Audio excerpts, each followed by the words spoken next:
Hello class, आज हम पढ़ेंगे sexual reproduction in flowering plants. Sexual reproduction in flowering plants NCERT से। सबसे पहले शुरुआत करते हैं फ्लावर से, फैसिनेटिंग ऑर्गन ऑफ एंजियोस्पर्म्स।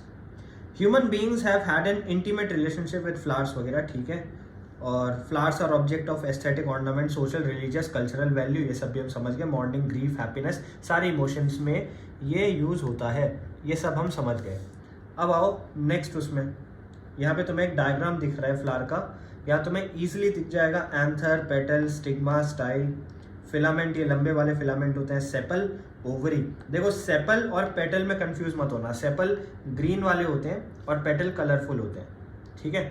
और आगे चलो, यहाँ पे अब आ जाते हैं pre fertilisation structures and events में, ठीक है। यहाँ सब वही लिखा है कि फ्लावर्स हम सजा लेते हैं, फ्लावर्स के क्या यूज होते हैं, ये सब वो सब। मॉर्फोलॉजिकल, एम्ब्रियोलॉजिकल मार्वल है, साइट ऑफ सेक्सुअल रिप्रोडक्शन है। अब आगे चलो, pre fertilisation structure and events में आ जाते हैं। Much before actual flower is seen on plant, decision that plant is going to flower has taken place. Flower के एक्चुअली उगने से पहले, खिलने से पहले ही पौधा डिसाइड कर लेता है, ठीक है मुझे यहाँ फ्लावर खिलाना है। Several hormonal structural changes are initiated. Hormonal और स्ट्रक्चरल दोनों टाइप के चेंजेस स्टार्ट किए जाते हैं प्लांट के अंदर इस चीज को करने के लिए, ठीक है। Lead to differentiation and further development of floral primordium, मतलब फ्लावर का जो पूरा स्ट्रक्चर है उसके डेवलपमेंट के लिए ये सब जरूरी होते हैं। Inflorescence are form which bear floral buds and then flowers. Inflorescence पैदा होते हैं जो पहले फ्लोरल बड्स लेके पैदा होंगे और फिर बड्स फ्लावर्स में कन्वर्ट हो जाएंगे, ये चीज तुम्हें पता है। Androecium consist of whorl of stamens, male reproductive organ. Gynoecium में होता है फीमेल रिप्रोडक्टिव सिस्टम, ये सब तुम्हें पता है। एंड्रोशियम जो है मेल है और गाइनोशियम जो है वो फीमेल है। और आ गया, अब आ जाते हैं स्टेमन, माइक्रोस्पोरेंजियम और पोलन ग्रेन्स वगैरह में आ जाते हैं। अब स्टेमन वगैरह को हम देख लेंगे। यहाँ पे two part of typical stamen दिख रहे हैं। लॉन्ग स्लेंडर वाला जो है उसको फिलामेंट कहते हैं, लॉन्ग स्लेंडर वाला जो है उसे फिलामेंट कहते हैं। जो स्टॉक है, ठीक है। टर्मिनल जनरली बाइलोब्ड, कैसा होता है ये, बाइलोब्ड होता है, ठीक है। टर्मिनल और बाइलोब्ड ऑर्गन जो है उसको कहेंगे एंथर, इसको कहेंगे एंथर। तो एंथर कैसा होता है, बाइलोब्ड होता है। Proximal end of filament is attach to thalamus और petal of flower. Proximal end ये है, डिस्टल एंड ये है। प्रॉक्सिमल मतलब पास वाला, डिस्टल मतलब दूर वाला, ठीक है। तो प्रॉक्सिमल एंड जो पास वाला है, फ्लावर के पास वाला है, वो पेटल, या तो पेटल में जुड़ा होगा या थैलेमस में जुड़ा होगा, ठीक है। Number and length of stamens are variable in flower of different species. Number and length of stamen, कितना लंबा होगा, कितने सारे होंगे, वो अलग अलग उसमें डिपेंड करेगा। If you work to collect a stamen each from 10 flowers, arrange them on a slide, you would be able to appreciate large variation in size seen in nature. Size इनका बहुत ज़्यादा वेरी करता रहता है, ये चीज़ हम समझ चुके हैं। Careful observation, dissecting microscope, making neat diagrams, elucidate range in shape, attachment of anther different flowers, मतलब एंथर्स कैसे अलग अलग फ्लावर्स में अटैच हो जाते हैं, उनकी शेप कितनी वेरी करती है, ये चीज़ हम देख पाएंगे। यार ये कॉमन सेंस है, बस कह रहे हैं अलग अलग फ्लावर्स में अलग अलग टाइप के वेरिएशंस वाले स्टेमन्स पाए जाते हैं। टिपिकल एंजियोस्पर्म एंथर होता है bilobed with each lobe having 2 theca, ठीक है। बाइलोब्ड, और ईच लोब में क्या है, ईच लोब हैज 2 थीका, ठीक है। हर लोब में क्या है, 2 थीका होते हैं। दे आर डायथीकस, ठीक है। Often a longitudinal groove runs length wise separating the theca. Longitudinal groove होती है जो लेंथ वाइज चलती है, ये चीज इंपॉर्टेंट है। Let us understand various type of tissue and their organization in transverse section of anther. Anther को अगर ट्रांसवर्सली तुम काट लोगे तो अंदर की स्टडी कर सकते हो अच्छे से। Bilobe nature of anther is very distinct in transverse section of anther. Transversely काट लोगे तो बाइलोब सेक्शन तुम्हें अच्छे से दिख पाएगा। Consisting of 4 microsporangia located at corners, 2 in each lobe. 4 microsporangia हैं कॉर्नर्स में, एक लोब में 2 हैं। ये एक लोब है, ये दूसरा लोब है, ठीक है। टोटल 4 है। Microsporangia develop further and become pollen sacs, यही डेवलप होके पोलन सैक्स बन जाते हैं। They extend longitudinally all through the length of anther and are packed with pollen grains. Longitudinally चलते रहते हैं और पोलन ग्रेन से पैक्ड होते हैं। ये वाला पैरा बहुत इंपॉर्टेंट है क्योंकि यहाँ पूछा जा सकता है कितने हैं, कहाँ है, किसके अंदर है। तो 4 microsporangia located at corners, 2 in each lobe, याद रखना 2 in each lobe, 4 in each lobe मत कर देना। और आगे चलोगे, स्ट्रक्चर ऑफ माइक्रोस्पोरेंजियम। तो यहाँ पे दिख रहा है in a transverse section a typical microsporangium appears near circular in outline. Typical microsporangium near circular दिखता है, नियर सर्कुलर होता है, generally surrounded by 4 wall layers, 4 wall layer होती हैं। अब कौन कौन सी होती हैं? Epidermis, endothecium, middle layer and tapetum. ये बहुत इंपॉर्टेंट है, ये PYQ भी रह चुका है, ठीक है। एपिडर्मिस सबसे ऊपर, endothecium, middle layer and tapetum, ठीक है। The outer 3 wall layers perform function of protection, help in dehiscence of anther to release pollen. ये जो अपर 3 लेयर्स हैं, बाहर की 3 लेयर्स हैं, कौन कौन सी? एपिडर्मिस, एंडोथीसियम और मिडल लेयर। ये 3 डेहिसेंस मतलब सुखा देने में, उसको सुखा देने में हेल्प करती है और उसके साथ प्रोटेक्शन में भी हेल्प करती है। सुखा देंगे तो अंदर से पोलन्स बाहर निकलने लगेंगे। Release the pollen, pollen release करने में हेल्प करती है। Inner most wall layer is tapetum. ये अंदर वाली जो है, इनर मोस्ट लेयर जो है, इसकी बात हो रही है, ये है tapetum. Nourishes the developing pollen grain, ये नरिशमेंट का काम करती है। किसका काम करती है? नरिशमेंट का काम करती है टेपेटम, ठीक है। Cells of tapetum possess dense cytoplasm. इसका साइटोप्लाज्म कैसा होता है? डेंस। टेपेटम का साइटोप्लाज्म बहुत डेंस होता है। Generally have more than 1 nuclei. अब यहाँ पे न्यूक्लियस जो है वो भी मोर देन 1 रहते हैं टेपेटम में। तो टेपेटम क्या करता है? सबसे अंदर की लेयर है, साइटोप्लाज्म बहुत डेंस है, नरिश करती है, न्यूक्लियस मोर देन 1 होता है, ठीक है। When anther is young, a group of compactly arranged homogeneous cells called sporogenous tissue occupies center of each microsporangium. जब एंथर यंग होता है, एंथर पूरा डेवलप नहीं हुआ होता है, तब एक होमोजीनियस, होमो मतलब सेम, तो सेम टाइप की अनडिफरेंशिएटेड लेयर होती है जिसको कहते हैं स्पोरोजेनस टिश्यू। वो ऑक्यूपाई करता है सेंटर ऑफ ईच स्पोरेंजियम, हर स्पोरेंजियम के सेंटर में वो पाया जाता है। माइक्रोस्पोरोजेनेसिस की बात करें, as anther develop cell of sporogenous tissue undergo meiotic division. तो स्पोरोजेनस टिश्यू जिसकी अभी हम बात कर रहे थे, जो अनडिफरेंशिएटेड होता है, सेंटर ऑफ ईच माइक्रोस्पोरेंजियम में होता है, वो मियोटिक डिवीजन करता है। तो स्पोरोजेनस टिश्यू अंडरगोस कौन सा? मियोटिक डिवीजन, ठीक है। Form microspore tetrad, tetrad form होता है मतलब 4, तो मियोसिस से 4 ही होने थे, तो माइक्रोस्पोर टेट्राड फॉर्म होता है। ये बात तुम समझ गए। अब आओ अगले इसमें, यहाँ तुम्हें डायग्राम्स दिखेंगे, यहाँ तुम्हें डायग्राम दिख रहे हैं। ये वाला बहुत इंपॉर्टेंट है नीट के हिसाब से, यहाँ से मार्किंग आ सकती है, क्वेश्चंस आ सकते हैं, स्टेटमेंट बेस्ड चीज़ें आ सकती हैं, थ्योरेटिकल चीज़ें आ सकती हैं, बहुत चीज़ें आ सकती हैं। सबसे पहले एपिडर्मिस, फिर एंडोथीसियम, फिर यहाँ दिख रही है मिडल लेयर्स, उसके अंदर माइक्रोस्पोर मदर सेल्स और उनके चारों तरफ टेपेटम है। टेपेटम कैसी थी? इनर मोस्ट थी। बाहर की जो 3 थी वो प्रोटेक्शन एंड डेहेसेंस का काम कर रही थी।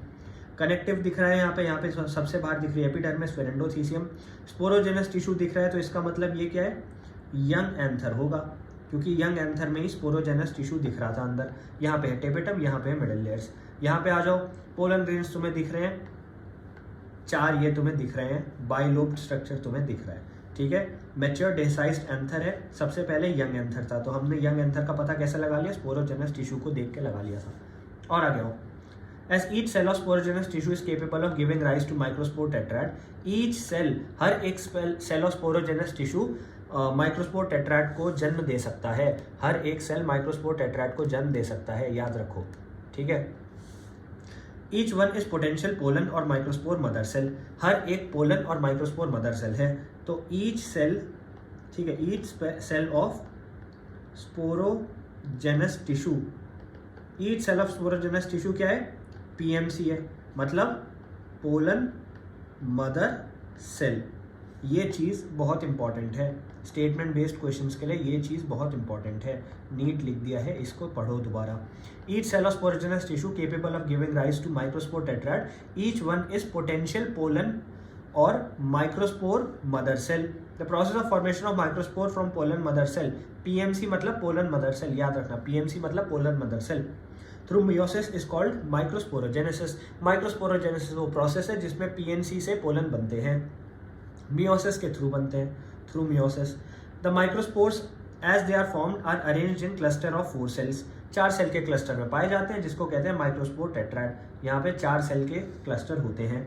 एंथर्स मैच्योर डिहाइड्रेट, ठीक है। Microspores dissociate from each other, develop into pollen grains. तो माइक्रोस्पोर्स पोलन ग्रेन बन जाते हैं जब एंथर डिहाइड्रेट हो जाते हैं, जब एंथर सूखने लग जाता है।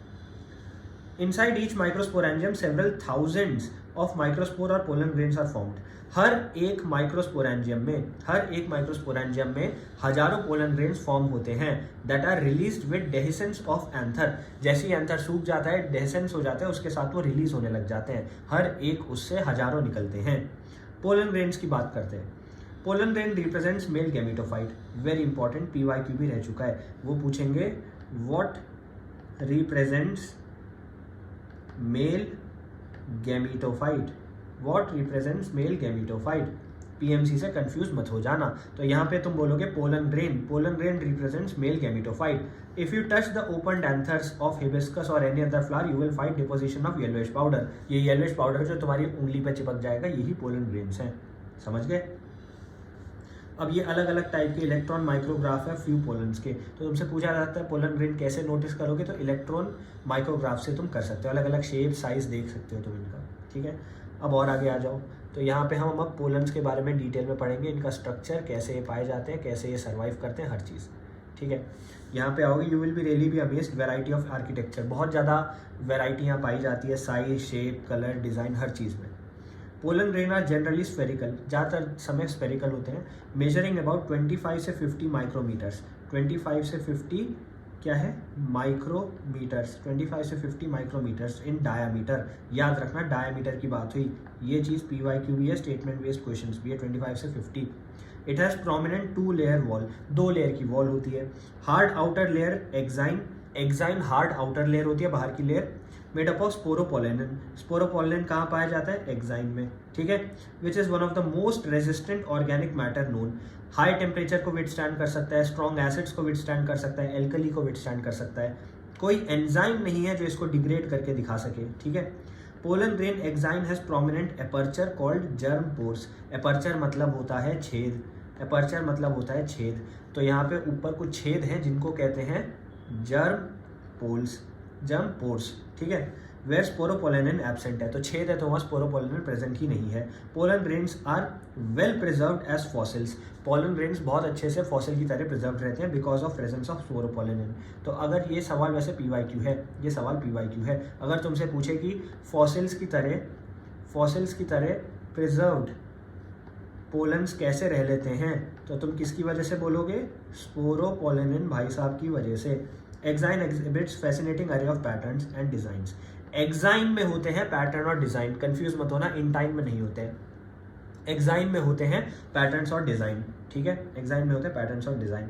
Inner wall of pollen grain intine होता है, थिन होती है, कंटिन्यूस लेयर होती है, सेल्यूलोज एंड पेक्टिन की बनी हुई।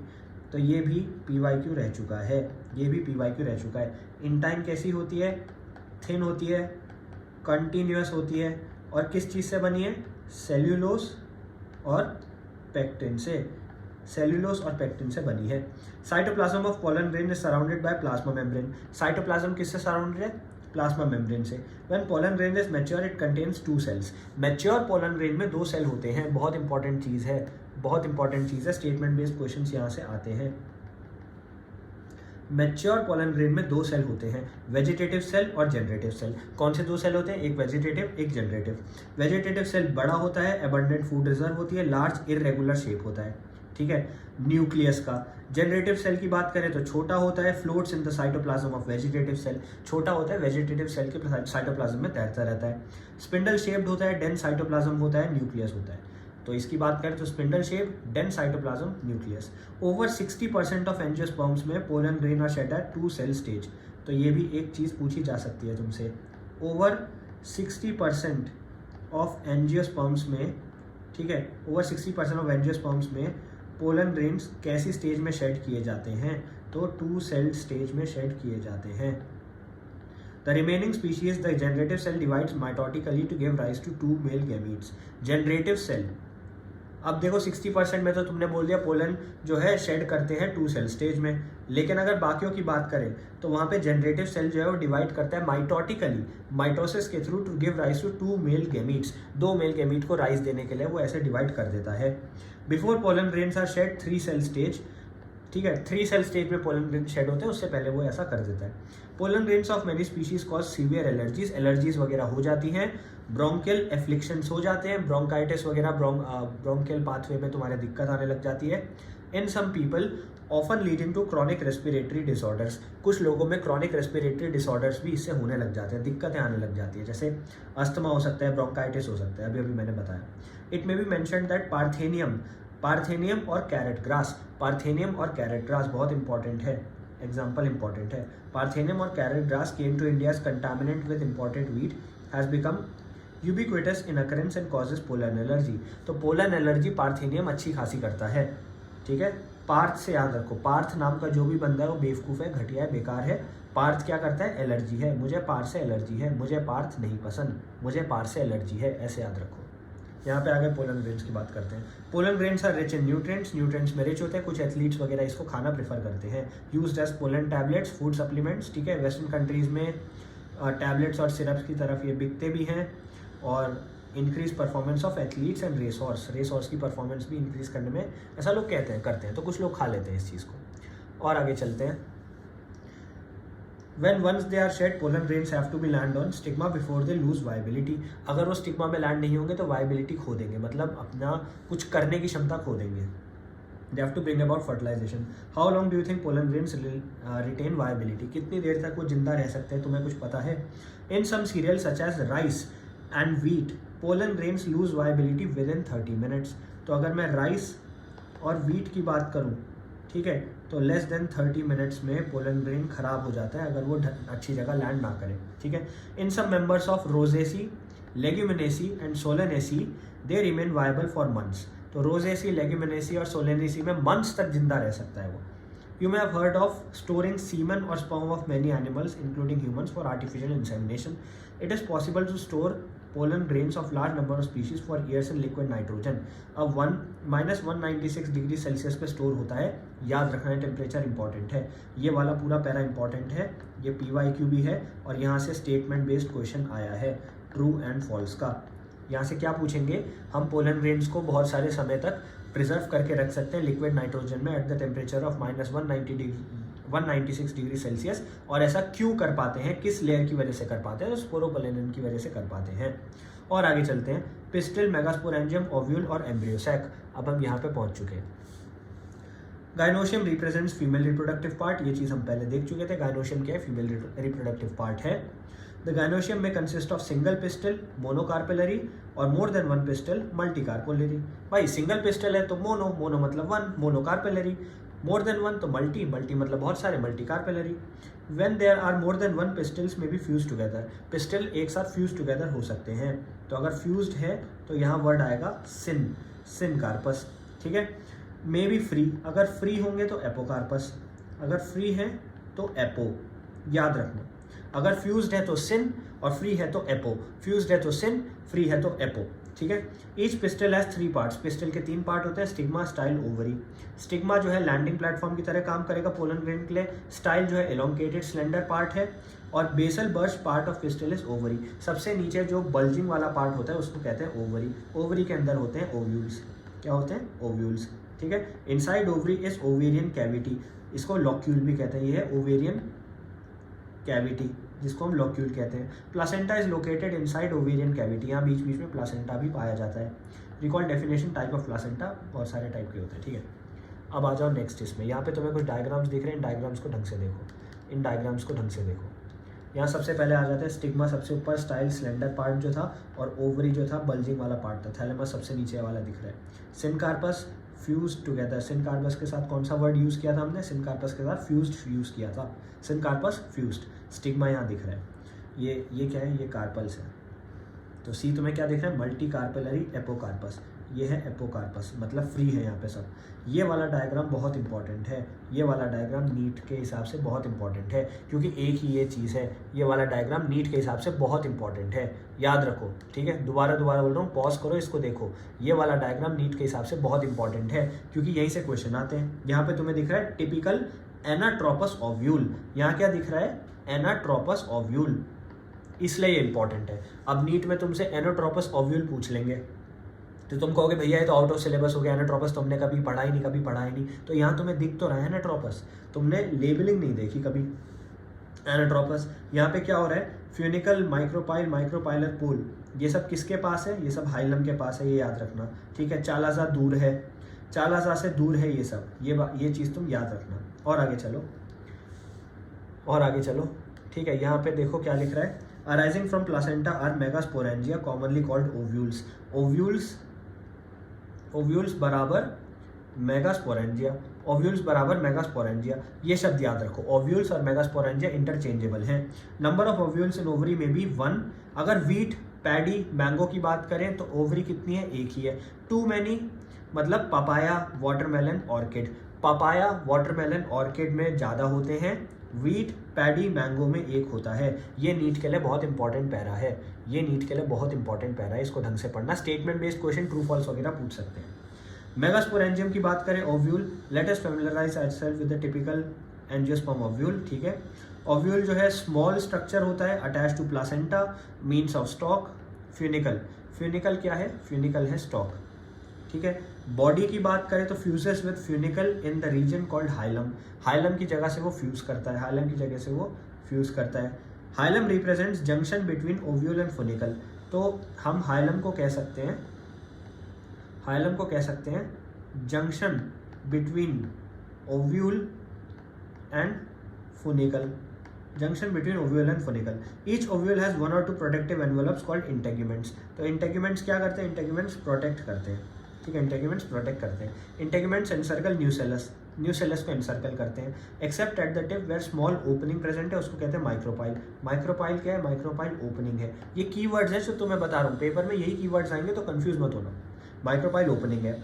Opposite the micropyle end is chalaza, chalaza छेद से दूर, चालाजा याद रखो, छेद से दूर चालाजा, तू छेद से दूर जा, छेद से दूर चला जा। छेद क्या था, माइक्रोपाइल, ओपनिंग, तो ओपनिंग से दूर क्या है, चला जा। बेसल पार्ट ऑफ ओव्यूल, ठीक है। और आगे चलो, enclosed with in the integuments is a mass of cells called nucellus. एक मास ऑफ सेल है जिसे हम कहेंगे nucellus. Cells of nucellus have abundant reserve food material, बहुत सारा रिजर्व फूड मटेरियल इनके पास होता है। Located in nucellus is embryo sac और फीमेल गैमेटोफाइट, यहाँ पे एम्ब्रियो सैक और फीमेल गैमेटोफाइट तुम्हें दिख जाएगा। Ovule generally has single embryo sac formed from megaspore, ovule में एक सिंगल एम्ब्रियो सैक होता है which is formed from megaspore.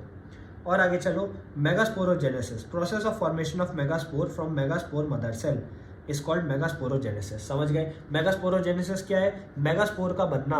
Megasporogenesis क्या है, formation of megaspore from megaspore mother cell. भाई सिंपल चीजें तो रटनी भी नहीं है, मेगास्पोर मदर सेल से, मदर से ही कुछ बनता है तो मदर सेल याद रखो। Ovules generally differentiate a single megaspore mother cell MMC in the micropyle region. कहाँ पे होता है, माइक्रोपाइल रीजन में होता है। अब नेक्स्ट पेज में जो तुम्हें डायग्राम्स दिखेंगे, ये डायग्राम ढंग से देखो, ये डायग्राम थोड़े से इंपॉर्टेंट है नीट के पर्सपेक्टिव से, ठीक है। यहाँ पे तुम्हें क्या दिख रहा है, माइक्रोपाइल एंड दिख रहा है, ऊपर वाला एंड कौन सा है, माइक्रोपाइल एंड है। मेगास्पोर मदर सेल तुम्हें दिख गया, न्यूसेलस तुम्हें दिख रहा है। मेगास्पोर डायड बन गया, फिर बना टेट्राड, पहले क्या था सिंगल, फिर बना डायड, फिर बना tetrad.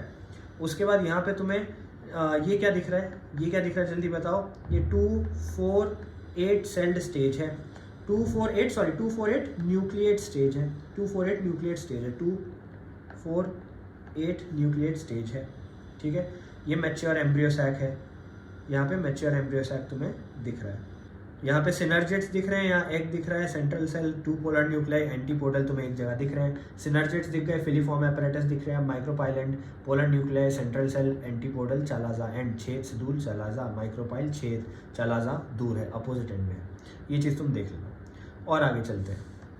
It is a large cell containing dense cytoplasm and a prominent nucleus, ठीक है। एमएमसी की बात करें तो it undergoes meiotic division, MMC meiotic division करता है। What is the importance of MMC undergoing meiosis, meiosis क्यों करना होता है भाई, मियोसिस की जो तुम्हें पता है मियोसिस क्यों करना होता है, एक तो 4 सेल बनेंगे, हैप्लॉइड हो जाएगा इसमें। Meiosis results in production of 4 megaspore, 4 बन गए और हैप्लॉइड होते हैं।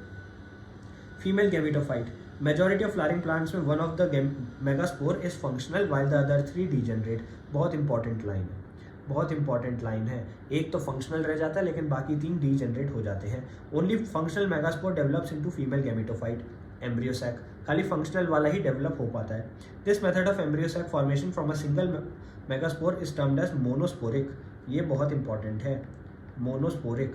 मोनोस्पोरिक में क्या होता है, सिंगल डेवलप्स, ठीक है, बाकी 3 डीजेनरेट, बाकी 3 क्या हो जाते हैं, डीजेनरेट हो जाते हैं।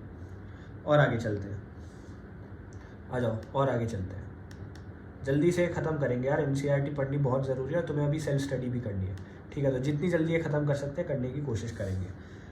Late us study formation of embryo sac. चलो ठीक है। Nucleus of functional megaspore divides mitotically to form 2 nuclei. Mitosis से डिवाइड करता है, 2 न्यूक्लियाई बनाएगा, अपोजिट से पोल्स में चले जाएंगे, 2 न्यूक्लिएट एम्ब्रियो सैक बन जाएगा। फिर दोबारा माइटोसिस करेगा तो 4 न्यूक्लिएट, फिर दोबारा माइटोसिस करेगा 8 न्यूक्लिएट स्टेज बन जाएगा of embryo sac, 8 nucleate stage बन जाएगा। It is of interest to note that these mitotic divisions are strictly free nuclear. Free nuclear mitotic division होते हैं। इसका क्या मतलब है? Nuclear divisions are not followed immediately by cell wall formation. तो nuclear division तो हो रहा है लेकिन उसके बाद सेल वॉल फॉर्मेशन नहीं हो रही, सेल वॉल फॉर्मेशन नहीं हो रही, तो फ्री न्यूक्लियर डिवीजन है। न्यूक्लियर डिवाइड तो कर रहा है लेकिन सेल वॉल फॉर्म नहीं हो रही। After 8 nuclear stage cell walls are laid down leading to organisation of typical female gametophyte. क्या बनता है उससे? टिपिकल फीमेल गैमेटोफाइट बनता है और एम्ब्रियो सैक उसे हम कह सकते हैं, ठीक है। 6 of 8 nuclei are surrounded by cell walls. 6 out of 8 nuclei surrounded by cell walls. Important para है, नीट के हिसाब से PYQ भी है। Only 6 out of 8 nuclei surrounded by cell wall organized into cells. Remaining 2 nuclei polar nuclei कहते हैं, situated below the egg apparatus in the large central cell. बीच के cell में 2 न्यूक्लियस हो जाते हैं। This is characteristic distribution of cells with in the embryo sac. Characteristic distribution कहेंगे इसे। 3 cells are group together at the micropylar end and constitute the egg apparatus. ये 3 cell जो है माइक्रोपाइलर एंड में, इसे हम कहेंगे egg apparatus. Egg apparatus in turn consist of 2 synergids and 1 egg cell. तो एग एपरेटस में क्या है? 2 सिनर्जिड्स हैं, 1 एग सेल है, ठीक है। 2 सिनर्जिड्स और 1 एग सेल होता है। Synergids have special cellular thickenings at micropylar tip called filiform apparatus. तो सिनर्जिड्स जो होते हैं, सिनर्जिड से ही फिलीफॉर्म एपरेटस जुड़ा होता है। सिनर्जिड्स में स्पेशल सेलुलर थिकनिंग होती है, सिनर्जिड्स में स्पेशल सेलुलर थिकनिंग होती है, ठीक है, वो फिलीफॉर्म एपरेटस बनाती है। और आगे चलो। 3 cells are at the chalaza end and are called antipodal. 3 cell जो है चालाजा एंड में होते हैं, एंटीपोडल का काम करते हैं। अच्छा, फिलीफॉर्म क्या करता है? पोलन ट्यूब को गाइड करता है। फिलीफॉर्म पोलन ट्यूब को गाइड करता है। ये PYQ भी था तुम्हारा कि पोलन ट्यूब को गाइड कौन करेगा या फिर फिलीफॉर्म का यूज क्या होगा, तो तुम्हें पता होना चाहिए। Large central cell mentioned earlier has 2 polar nuclei. हमने देख लिया एक बीच के सेल में, बड़े से सेल में 2 पोलर न्यूक्लियाई होते हैं। Typical angiosperm embryo is at maturity through 8 nucleate 7 sailed. ये है PYQ, यहाँ से क्वेश्चन आया है। 8 न्यूक्लिएट 7 सेल्ड स्टेज होती है, 8 न्यूक्लिएट 7 सेल्ड। अब आ जाओ पॉलिनेशन में, अब आ जाओ पॉलिनेशन में, ठीक है। पॉलिनेशन में देखते हैं मैकेनिज्म टू अचीव कौन सा ऑब्जेक्टिव। यहाँ पे हमें both type of gametes are non motile, they have to be brought together. Gametes non motile है, एक दूसरे के पास लाने, तो कैसे लाओगे? पॉलिनेशन के थ्रू लाओगे। ट्रांसफर ऑफ पोलन ग्रेन्स, ठीक है, एंथर से निकलते हैं, to stigma of pistil, to stigma of pistil is called pollination. Flowering plants have evolved an amazing array of adaptation. कैसे कैसे होता है वो अब देखेंगे। तो सबसे पहले हम देखेंगे depending on source of pollen, pollination can be divide into 3 types. 3 type से पॉलिनेशन हम डिवाइड कर सकते हैं depending on source of pollen. Source of pollen से हो रहा है। इसको ये मत कह देना भैया हम हवा से कर रहे हैं, पानी से कर रहे हैं, इससे कर रहे हैं, उससे कर रहे हैं, जानवरों से कर रहे हैं, वो नहीं।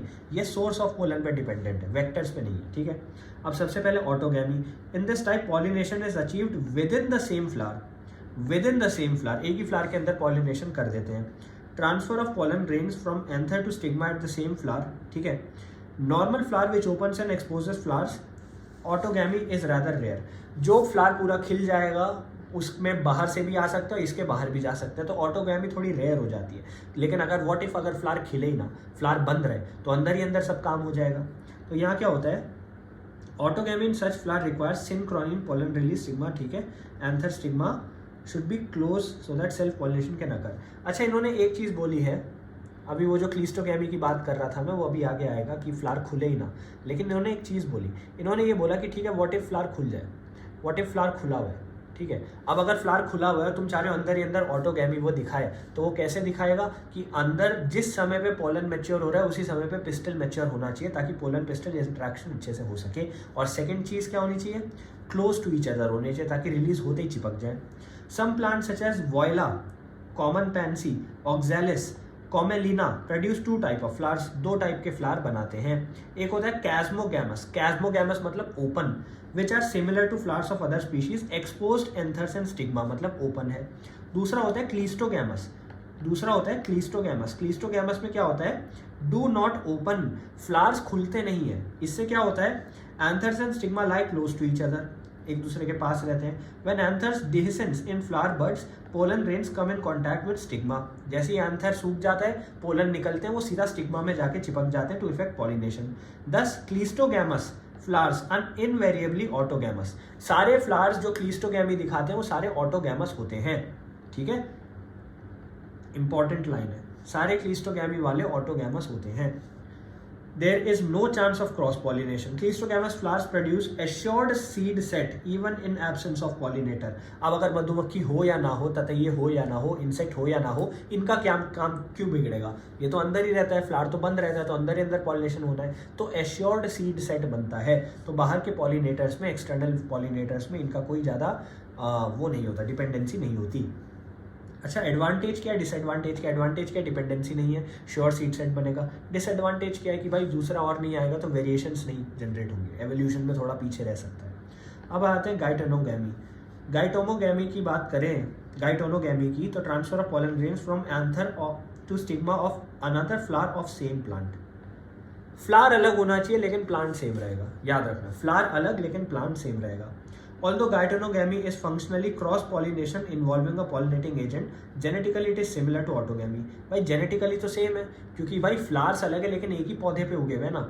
अब देखो, एक पौधा है, उसमें एक फ्लावर है, वो फ्लावर अगर खुले ही ना तो अंदर ही अंदर क्लीस्टोगैमी हो जाएगा। फ्लावर खुले तो उसको कैस्मोगैमी कह सकते हैं, उसमें सेल्फ ऑटो पॉलिनेशन नहीं होगा, उसमें यहाँ वहाँ चला जाएगा, वो जा सकता है। लेकिन अगर व्हाट इफ 2 फ्लावर हैं जो कैस्मोगैमी दिखा रहे हैं एक ही पौधे के, दोनों खुले हुए हैं, तो यहाँ से निकल के दूसरे एक पौधे के 2 फ्लावर कैस्मोगैमी दिखा रहे हैं, दोनों खुले हुए हैं, तो एक फ्लावर से उड़ के अगर दूसरे फ्लावर में कुछ चला जाए तो क्या होगा, जेनेटिक मटेरियल चेंज होगा? नहीं होगा, क्योंकि पौधा तो एक ही है।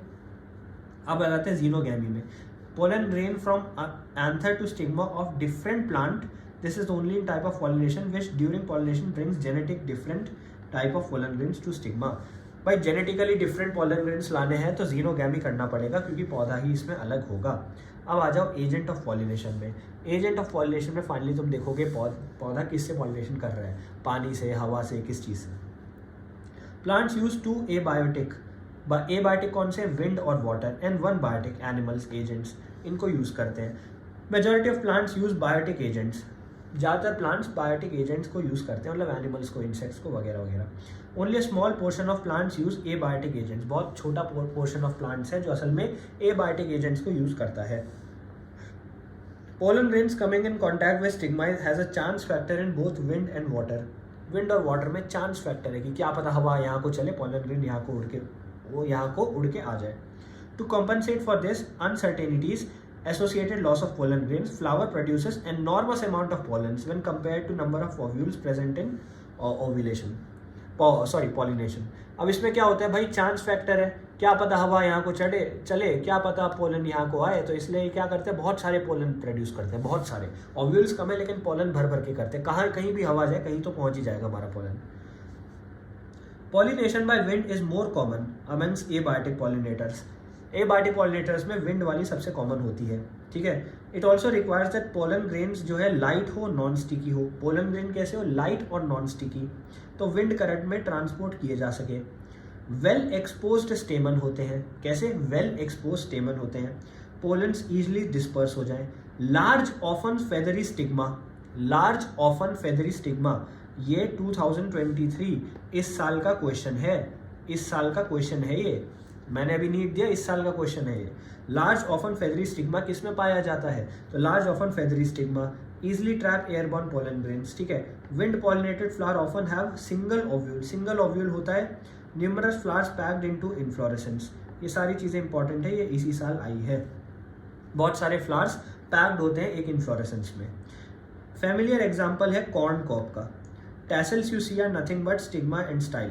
कॉर्न कॉब में जो टैसल्स होते हैं ना, वो हिलते हुए बाल जैसे वो स्टिग्मा और स्टाइल होते हैं, पोलन ग्रेन्स को ट्रैप कर लेते हैं।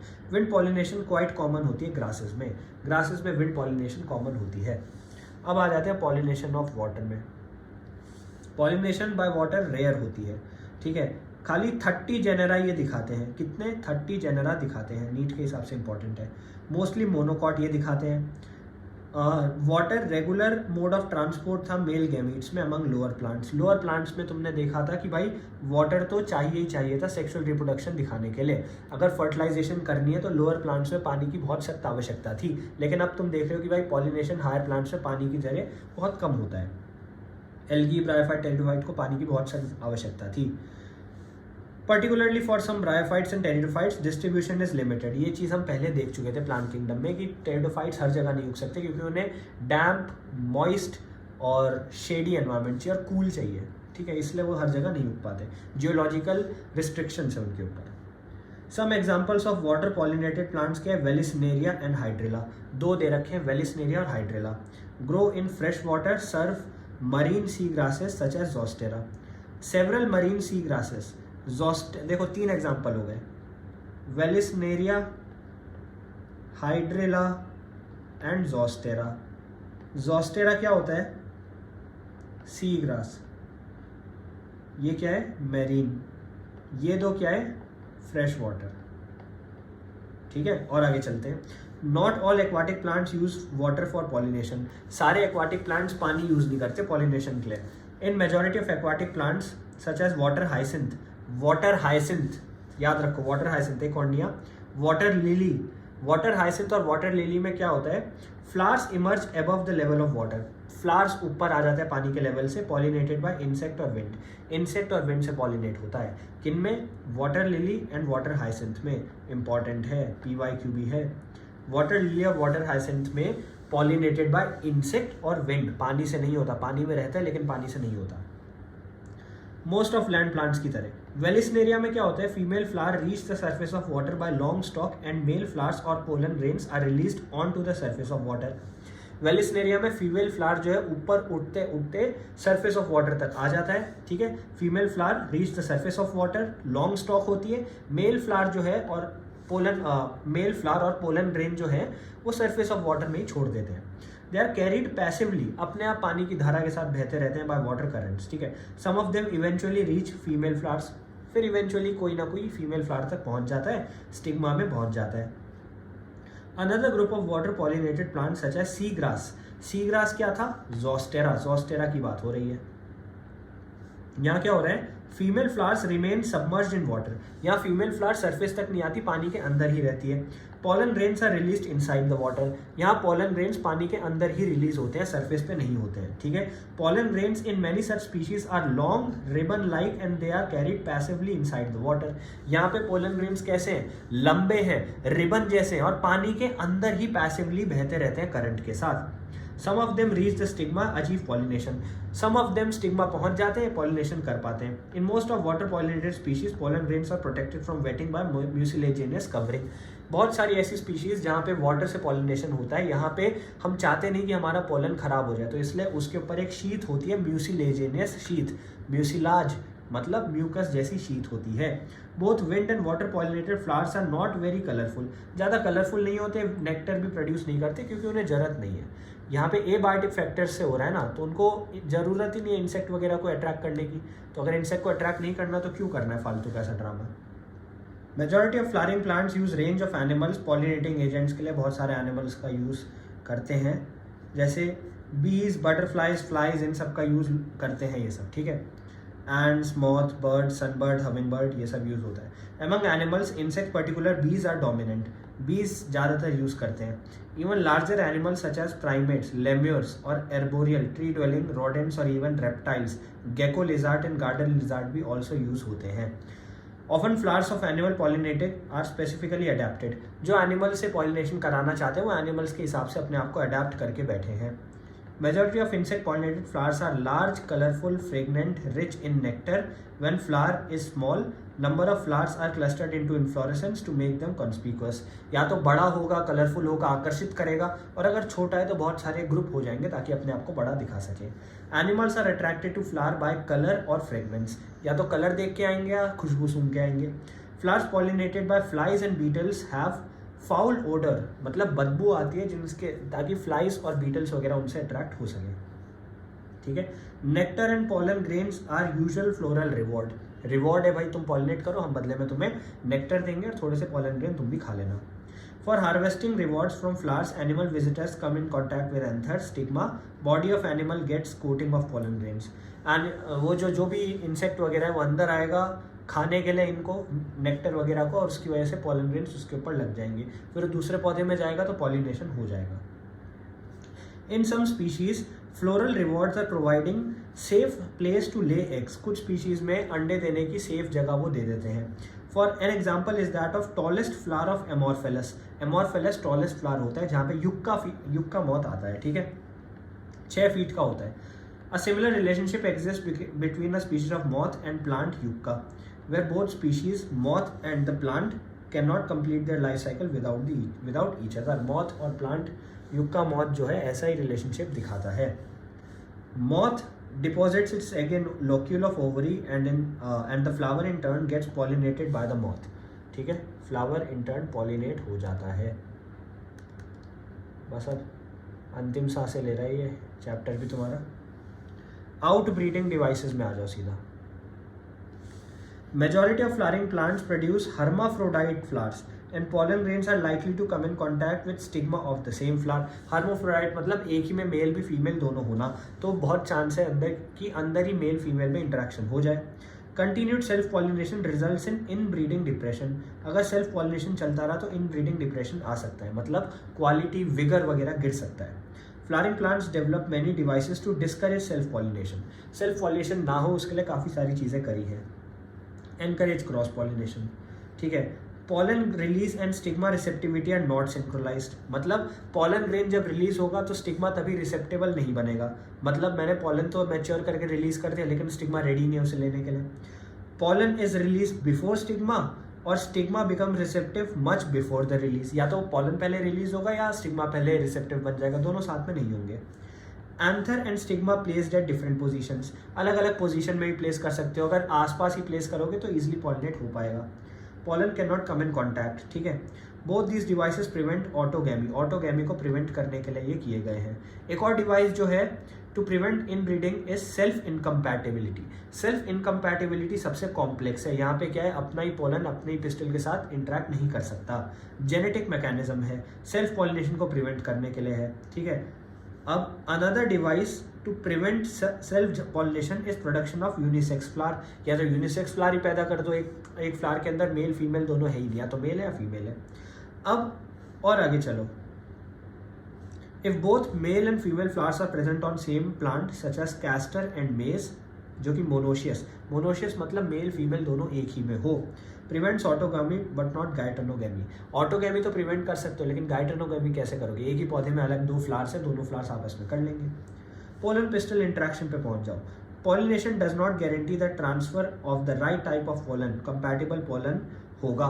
देखो पॉलिनेशन ये तो कहते हैं पोलन यहाँ से वहाँ ले जाएंगे, लेकिन ये थोड़ी कहता है सही पोलन ले जाएंगे, क्या पता कोई गलत पोलन आ जाए, गलत पोलन थोड़ी काम कर देगा वहाँ पे। पोलन ऑफ रॉन्ग टाइप इधर फ्रॉम अदर स्पीशीज और फ्रॉम सेम प्लांट, अगर सेल्फ इनकम्पैटिबल होगा तो स्टिग्मा पे लैंड हो जाता है कई बार। Pistil has ability to recognise the pollen. Pistil के पास एबिलिटी होती है पोलन को रिकॉग्नाइज करने की, ठीक है। अगर राइट टाइप का होगा या रॉन्ग टाइप का होगा, राइट टाइप मतलब कंपैटिबल, रॉन्ग टाइप मतलब incompatible.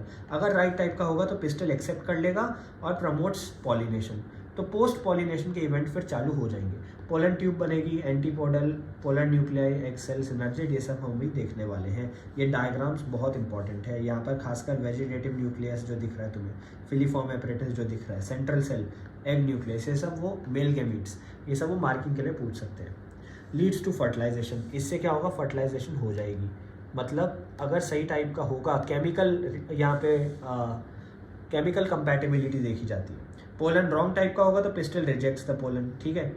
Ability of pistil to recognise pollen followed by acceptance और rejection, result of continuous dialogue pollen grain and pistil. Pollen grain और पिस्टल आपस में बात करते रहते हैं, देखना है रिजेक्ट होता है कि आगे बढ़ेगा। Dialogue mediated by chemical components of pollen. Dialogue कैसे मीडिएट होता है, केमिकल कंपोनेंट से होता है, ठीक है। और आगे चलते हैं। अब यहाँ पे लिखा है contents of pollen grain move into the pollen tube. अगर पोलन ग्रेन जर्मिनेट होगा तो पोलन ट्यूब बनाएगा, ठीक है। और आगे चलो, अगर पोलन ग्रेन जर्मिनेट हो गया स्टिग्मा के ऊपर तो पोलन ट्यूब बनाएगा। क्या बनाएगा? पोलन ट्यूब बनाएगा। Pollen tube grows through tissue of stigma, stigma के टिश्यू के थ्रू वो ग्रो करती रहेगी। पोलन ट्यूब स्टिग्मा के थ्रू ग्रो करती रहेगी, रीचेस ओवरी, ओवरी को रीच कर देगी, ठीक है। You would recall that in some plants pollen grain shed at 2 cell stage, कुछ प्लांट्स में 2 सेल स्टेज में पोलन ग्रेन हो जाते हैं, ये बात याद रखना। इन सच प्लांट्स जनरेटिव सेल जो है वो डिवाइड करेगा 2 मेल गैमीट्स बनाने के लिए, ताकि 3 सेल कंडीशन में वो आगे बढ़ सके। Pollen tube carry the 2 male gametes from beginning, ठीक है। Pollen tube after reaching ovary enters ovule through micropyle and, micropyle के एंड से वो अंदर घुसता है। Enters one of the synergids through filiform apparatus, filiform apparatus से गाइड करते हैं, एक सिनर्जिड के अंदर वो घुस जाता है। Many recent studies have shown that filiform apparatus present in micropyle part guides the entry, अभी हमने बोला फिलीफॉर्म गाइड कर देता है एंट्री को, ठीक है। All these events from pollen deposition on stigma until pollen tube enters the ovule are referred to as pollen pistil interaction। जब तक वो ओव्यूल को एंटर नहीं कर देता, जब तक पोलन ट्यूब ओव्यूल को एंटर नहीं कर देती, उसे पोलन पिस्टल इंटरेक्शन ही कहेंगे। डायनामिक प्रोसेस होता है pollen pistil interaction, again NEET के हिसाब से इंपॉर्टेंट है। Pollen pistil interaction is a dynamic process, pollen recognition होगा, प्रमोशन और इनहिबिशन हो जाएगा, ठीक है। और आगे चलो, you can easily study pollen germination dusting some pollen from flowers such as pea, chickpea, crotalaria, balsam, vincia on glass slide। glass slide में आराम से हम इसे ग्रो करवा सकते हैं, ये तुमने देखा भी होगा अपने बायोलॉजी के प्रैक्टिकल्स में, ग्रो कैसे करते हैं। ड्रॉप ऑफ शुगर डाल दो 10% और 15-20-30 मिनट्स में देखोगे तो लो पावर ऑफ माइक्रोस्कोप में भी तुम्हें पोलन ट्यूब्स बाहर निकलती हुई दिख जाएंगी, ठीक है। अब सुपीरियर वेराइटीज़ बनाना चाहते हैं बहुत सारे लोग, तो उसके लिए आर्टिफिशियल हाइब्रिडाइजेशन की जाती है। मेजर अप्रोचेस हैं। अब इसमें क्या होता है, crossing experiments, it is important to make sure that only desired pollen grains are used. तो हम चाहते हैं आर्टिफिशियल हाइब्रिडाइजेशन में खाली डिजायर्ड पोलन ग्रेन्स आए, जो अच्छे हैं, जो हम चाहते हैं, जिनसे आगे प्रोजेनी हो, वही वाले आए। This is achieve by emasculation and bagging techniques. तो इमैस्कुलेशन और बैगिंग टेक्निक होती है। इमैस्कुलेशन मतलब मर्दानगी हटा देना, बैगिंग मतलब बैग से कवर कर देना, ऐसा इसलिए ताकि बाहर दूसरे पोलन्स का कंटैमिनेशन ना हो। अब पेयर ऑफ फोरसेप्स से क्या होता है, बहुत सारे जहाँ बाइसेक्सुअल होते हैं वहाँ रिमूवल ऑफ एंथर कर देते हैं, इसे कहते हैं इमैस्कुलेशन। इमैस्कुलेशन में एंथर्स को रिमूव कर देंगे। बैगिंग में क्या करेंगे, बैगिंग में क्या करेंगे, यहाँ पे इमैस्कुलेटेड जो फ्लावर्स होंगे जहाँ से सारे मेल्स हटा दिए, उनको एक बैग से कवर कर देंगे ताकि कोई और फालतू का पोलन आके ना चिपक जाए। When stigma of back flower attains receptivity, mature pollen grains collected from anther of male parent are dusted। जब वो कलेक्टिविटी चालू कर देता है, मतलब जब वो अंदर का पिस्टल उसका स्टिग्मा जो है उसका वो रिसेप्टिव हो जाता है, तो हम बैग खोलते हैं और अपने हिसाब से पोलन डाल देते हैं उस पौधे का जो हमें चाहिए। If female produces unisex flowers, there is no need for emasculation। unisex flower है, खाली फीमेल है, तो emasculation की नीड है ही नहीं। Female flowers are bagged before flower open। Stigma becomes receptive, pollination is carried out। अब आ जाओ डबल फर्टिलाइजेशन में, ये चीज़ तुम समझ गए। अब आ जाते हैं डबल फर्टिलाइजेशन में। Double fertilization after entering synergid क्या होगा, pollen tube releases 2 male gametes, 2 male gamete को साइटोप्लाज्म में रिलीज कर देगी सिनर्जिड के। एक गैमीट जो है वो एग सेल की तरफ जाएगा, फ्यूज करेगा न्यूक्लियस से उसके, और सिन गैमी को कंप्लीट कर देगा, ठीक है। ये फॉर्मेट करेगा डिप्लॉइड सेल को, जो कि है जायगोट।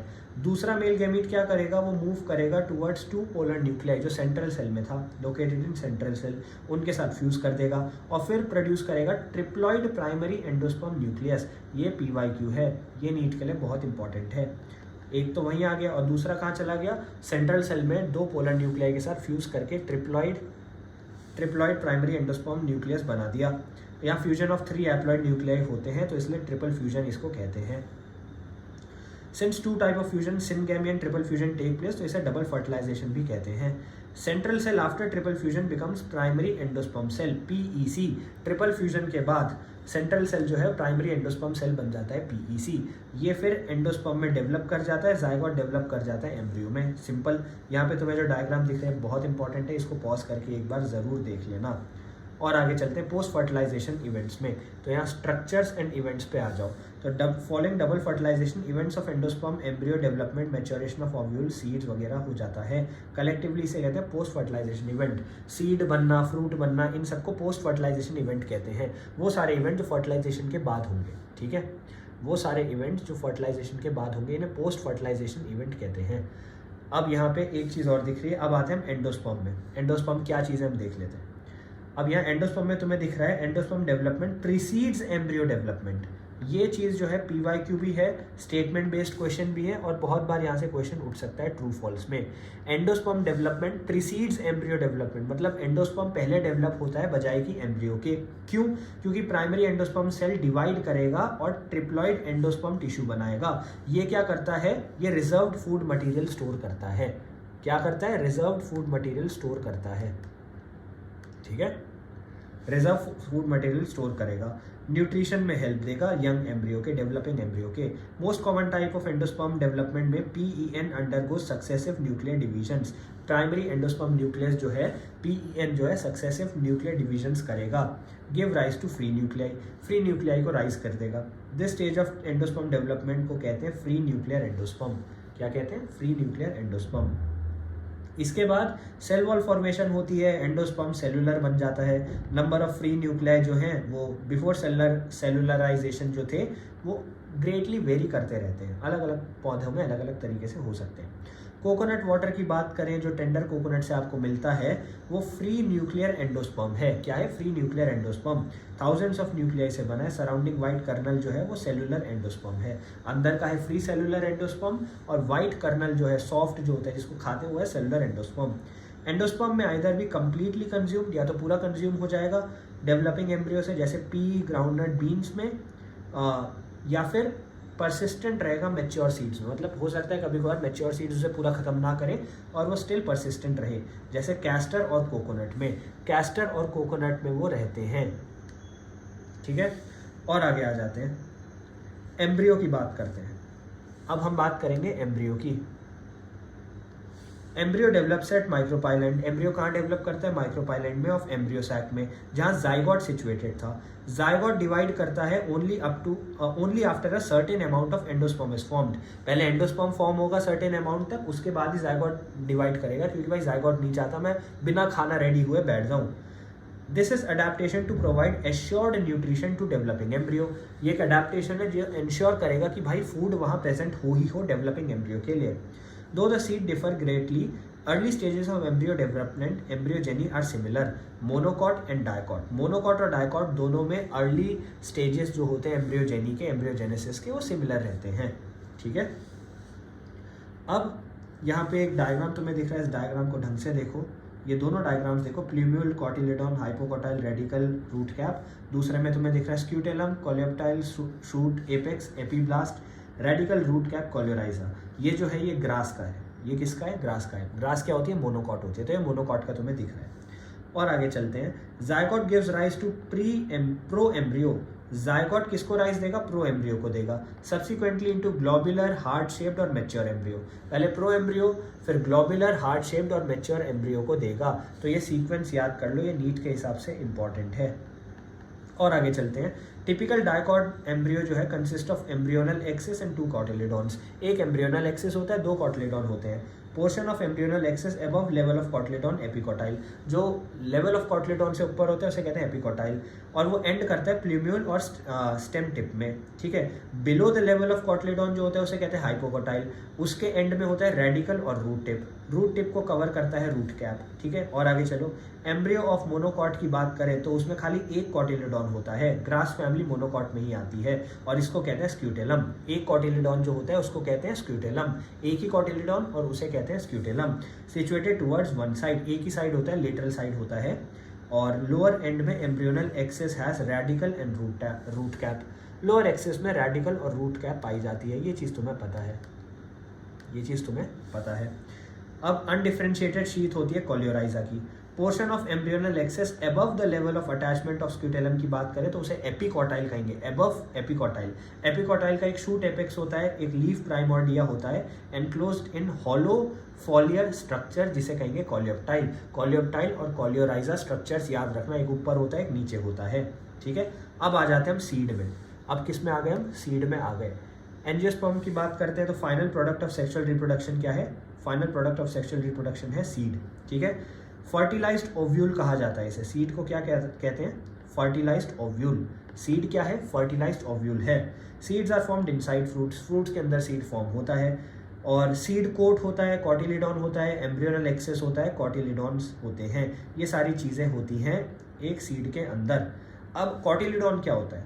तो कॉटिलिडॉन्स जो होते हैं वो सिंपल स्ट्रक्चर होते हैं, थिक होते हैं, स्वॉलन होते हैं, फूड रिजर्व को स्टोर करके रखते हैं।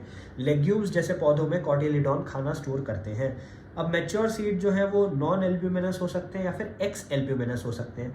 नॉन एल्ब्यूमिनस क्या होते हैं? उनमें नो रेजिडुअल एंडोस्पर्म, एंडोस्पर्म बचता ही नहीं है, कंप्लीटली कंज्यूम हो जाता है, एम्ब्रियो डेवलप करते हुए सब खा जाता है। जैसे पी हो गया, ग्राउंडनट हो गया, और एल्ब्यूमिनस सीड की बात करते हैं, ठीक है, प्री हो गया, ग्राउंडनट हो गया। अब अगर हम एल्ब्यूमिनस सीड की बात करें तो उनमें थोड़ा सा एंडोस्पर्म बचा रह जाता है, कंप्लीटली यूज्ड अप नहीं होता, एम्ब्रियो डेवलप करते हुए सारा नहीं खाता है। जैसे वीट हो गया, मेज हो गया, बार्ली हो गया, कैस्टर हो गया। वीट, मेज, बार्ली, कैस्टर, वीट, मेज, बार्ली, कैस्टर। ओकेजनली अगर हम बात करें तो कुछ सीड्स में जैसे ब्लैक पेपर और बीट में रेमनेंट्स ऑफ न्यूसेलस पाए जाते हैं। अब इस रेसिडुअल परसिस्टेंट न्यूसेलस को कहते हैं पेरिस्पर्म। पेरिस्पर्म क्या है? Residual persistent nucellus, residual persistent nucellus, इसको कहते हैं पेरिस्पर्म, ठीक है। और आगे आते हैं, इंटेग्यूमेंट्स की बात करें तो वो हार्ड हो जाते हैं ओव्यूल्स के, टफ प्रोटेक्टिव सीड कोट बन जाते हैं। माइक्रोपाइल जो है वो स्मॉल पोर की तरह सीड में बचा ही रह जाता है। एंट्री ऑफ ऑक्सीजन और वाटर की हेल्प करता है। जर्मिनेट करते समय पानी और हवा कहीं से तो घुसेंगे, तो माइक्रोपाइल से अंदर घुसते हैं। सीड मैच्योर करता है तो वाटर कंटेंट रिड्यूस होता चला जाता है उसका। सीड बिकम्स रिलेटिवली ड्राई, तो सीड रिलेटिवली ड्राई होने लग जाता है। 10 to 15% मॉइस्चर बाय मास ही रह जाता है उसमें। जनरल मेटाबॉलिक एक्टिविटी जो एम्ब्रियो की है वो स्लो डाउन होने लग जाती है। एम्ब्रियो एक स्टेज को एंटर कर लेगा जो इनएक्टिव होगा, उसे कहेंगे डोरमेंसी, ठीक है। अगर फेवरेबल कंडीशंस मिल जाती है, जैसे मॉइस्चर होगा, ऑक्सीजन होगी, सूटेबल टेम्परेचर होगा, तो वो जर्मिनेट करेगा, नहीं तो वो डोरमेंट ही रहेगा। ओव्यूल्स जो है वो सीड बन जाते हैं, ओवरी जो है वो फ्रूट बन जाती है। ओव्यूल्स और ओव्यूल सीड बनेंगे, ओवरी फ्रूट बनेगी, और ये एक साथ ही होता रहेगा, साइमल्टेनियसली होता रहेगा। वॉल ऑफ ओवरी, वो वॉल ऑफ ओवरी जो है वो डेवलप करेगी वॉल ऑफ फ्रूट में, जिसे कहेंगे pericarp. Wall of ovary pericarp बनती है, जो कि है वॉल ऑफ फ्रूट। फ्रूट हो सकता है फ्लैशी हो, जैसे गुआवा, ऑरेंज, मैंगो, या फिर हो सकता है ड्राई हो, जैसे ग्राउंडनट, मस्टर्ड वगैरह। मैनी फ्रूट्स जो है वो इवॉल्व कर चुके हैं mechanism for dispersal of seed. जैसे कुछ फ्रूट्स मीठे होते हैं ताकि जानवर उसे खाएं और फिर सीड्स को यहाँ वहाँ डिस्पर्स कर दें। और आगे चलते हैं। In most plants by the time fruit develops from ovary other floral parts degenerate. जब तक फ्रूट डेवलप होता है बाकी प्लांट्स डीजनरेट हो जाते हैं, फॉल ऑफ हो जाते हैं। लेकिन कुछ स्पीशीज जैसे कि एप्पल, स्ट्रॉबेरी, कैशियो, यहाँ पे थैलेमस भी कंट्रीब्यूट करता है फ्रूट फॉर्मेशन में। किनमें? एप्पल, स्ट्रॉबेरी, कैशियो में थैलेमस फ्रूट फॉर्मेशन में कंट्रीब्यूट करता है। इन फ्रूट्स को कहते हैं फॉल्स फ्रूट्स। क्या कहते हैं? False fruits. तो एप्पल अगर कोई खिलाए तो बोल दो भाई ये फॉल्स फ्रूट है। Most fruits however develop only from ovary. ज़्यादातर फ्रूट्स ओवरी से ही होते हैं और उनको ट्रू फ्रूट्स कहते हैं। Although in most species fruits are result of fertilization. ज़्यादातर स्पीशीज में फ्रूट्स जो है फर्टिलाइजेशन का ही इवेंट होते हैं, लेकिन कुछ में विदाउट फर्टिलाइजेशन भी वो बन जाते हैं।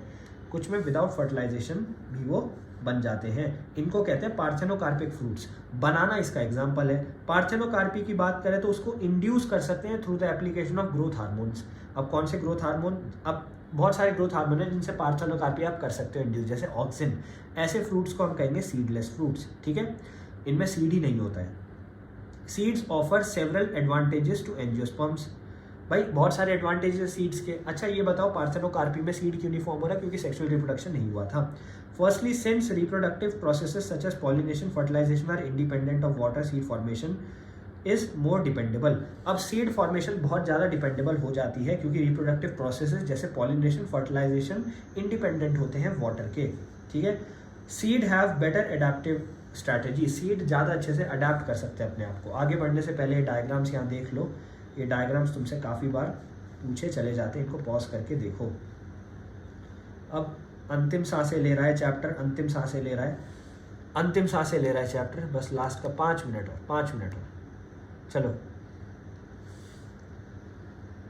Young seedlings are nourished until they are capable of photosynthesis, ठीक है, नरिशमेंट मिल जाता है। Hard seed coat provides protection to young embryo. Being products of sexual reproduction they generate new genetic combinations, variation में भी हेल्प करते हैं seeds. Seed जो है बेसिस ऑफ एग्रीकल्चर है। Dehydration and dormancy of seed है जो कि क्रूशियल होता है स्टोरेज के लिए। Used as food through out the year. Raise crop in the next season, crop अगले सीजन में रेस करने के लिए हेल्प करता है। अब और आते हैं, अब क्या लगता है सीड कब तक रिमेन एक्टिव रह पाएगा, अलाइव रह पाएगा? अगर मैं सीड को स्टोर करूँ तो कब तक जिंदा रह पाएगा? तो भाई कुछ होते हैं जो विद इन मंथ्स मर जाते हैं, कुछ होते हैं जो लाखों सालों तक रहते हैं। Very old yet viable seed, oldest है ल्यूपिन का, ल्यूपिनस आर्टिकस, ठीक है, Lupinus arcticus excavated from Arctic tundra, seed germinated and flowered after an estimated record of 10,000 years of dormancy. 10,000 साल तक डॉर्मेंट रहा, फिर भी फ्लावर करके उग के फ्लावर कर दिया। 2000 साल पुराने वायबल सीड भी डेट पाम के मिले हैं हमें। फीनिक्स डेक्टाइलिफेरा की बात करें तो वो आर्कियोलॉजिकल एक्सकेवेशन में मिला किंग हेरोल्ड के पेरिस में, डेड सी के पास। ये बहुत इंपॉर्टेंट है, बीट में आएगा। और आगे चलो, ठीक है, अब आ जाओ एपीमिक्सिस और पॉलीएम्ब्रियोनी में, ठीक है। Although seeds generally are products of fertilisation, few flowering plants such as some species of asteraceae and grasses, ये एक स्पेशल मैकेनिज्म बना के बैठे हैं। यहाँ क्या होता है, सीड्स विदाउट फर्टिलाइजेशन ग्रो करने लग जाते हैं। कुछ स्पीशीज है एस्टरेसिया और ग्रासेस की जो विदाउट फर्टिलाइजेशन सीड्स प्रोड्यूस कर रहे हैं। इन्हें पता चल गया सीड्स कितने यूजफुल है, इसको कहेंगे एपोमिक्सिस। क्या कहेंगे? एपोमिक्सिस, ठीक है। Several ways of developing apomictic seeds, apomictic seed बनाने के बहुत सारे तरीके होते हैं। क्या क्या तरीके हैं? Diploid cell is formed without reduction division, develops into embryo without fertilization, more often as many citrus and mango varieties, some of nucellar cell surrounding embryo sac divide. Nucellar cell ही डिवाइड करने लग जाते हैं, मतलब nucellar sales, ठीक है, nucellar sales divide करने लग जाते हैं, ठीक है। प्रोट्रूड इनटू एम्ब्रियो सैक में घुस जाते हैं और डेवलप हो जाते हैं एम्ब्रियोस की तरह। In such species each ovule contains many embryos, ऐसी स्पीशीज में एक ओव्यूल के अंदर बहुत सारे एम्ब्रियो पाए जाते हैं, ठीक है। Occurrence of more than one embryo in seed is refers to as polyembryony, एक सीड में एक से ज्यादा एम्ब्रियो तो उसे पॉलीएम्ब्रियोनी कहते हैं। Hybrid variety of several of our food vegetable crops are been extensively cultivated, hybrid varieties हम कल्टिवेट कर रहे हैं। One of the problems of hybrid क्या है? हाइब्रिड सीड्स में हर साल उन्हें प्रोड्यूस करना पड़ता है। Hybrid seeds have to be produced every year. अगर seed collected from hybrids are sown, ठीक है, in plants progeny will segregate and do not maintain hybrid characters. अगर हम स्टोर करके भविष्य में उगाने की कोशिश करें तो हाइब्रिड कैरेक्टर्स हमें नहीं दिखेंगे। प्रोडक्शन ऑफ हाइब्रिड सीड्स जो है वो कॉस्टली होता है, तो cost of hybrid seeds expensive हो जाता है। If these hybrids are made into apomicts there is no segregation, तो अगर एपोमिक्सिस कर देंगे तो सेग्रीगेशन नहीं होगा। Then farmers can keep on using hybrid seeds, तो फिर हम हाइब्रिड सीड्स को बार बार यूज कर पाएंगे। Because of importance of apomixis in hybrid seed industry, active research is going on in laboratories. ये वाला पैरा बहुत इंपॉर्टेंट है नीट के लिए। एपोमिक्सिस की क्यों जरूरत है? एपोमिक्सिस की जरूरत है हाइब्रिड सीड्स के लिए, दैट्स इट। अब इसके साथ ये चैप्टर हो गया खत्म।